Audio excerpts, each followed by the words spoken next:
söhbət ettim, sema ile görüştüm. Derdimi ulduzlarla, bulutlarla bölüştüm. Bulutlar arasında gah boşaldım, gah doldum.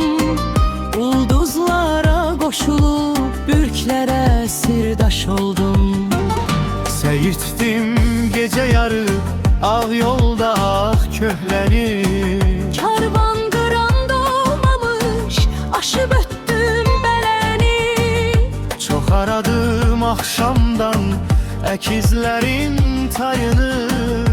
Qovurdu böyük ayı, yenə kiçik ayını.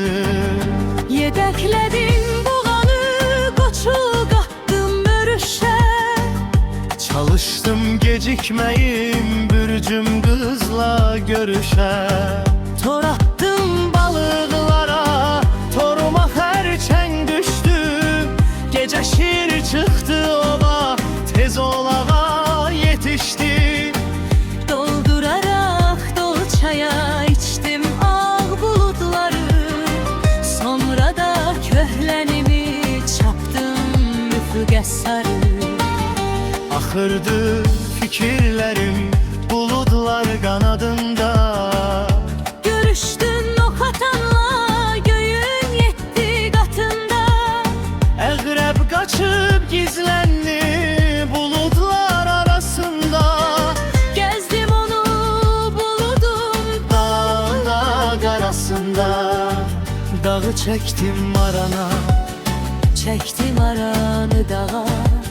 Yerbəyer elədim ki, qoy qalmasın sabaha. Çəkmişəm tərəzidə hər ulduzu 100 kərə. Buludlardan sallanıb yenə qayıtdım yerə.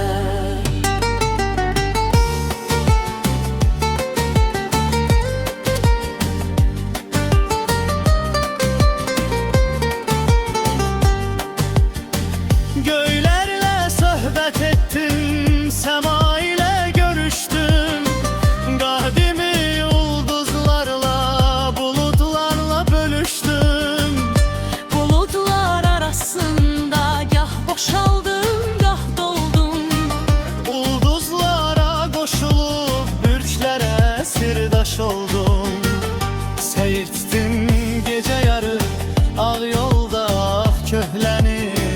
Karvan qıran doğmamış, aşıb ötdüm beləni. Çox aradım axşamdan əkizlərin tayını. Qovurdu böyük ayı, yenə kiçik ayını. Yedəklədim buğanı, qoçu qatdım mürüşə. Çalışdım gecikməyim, bürcüm qızla görüşüm. Çəkmişəm tərəzidə hər ulduzu 100 kərə. Buludlardan sallanıb yenə qayıtdım yerə.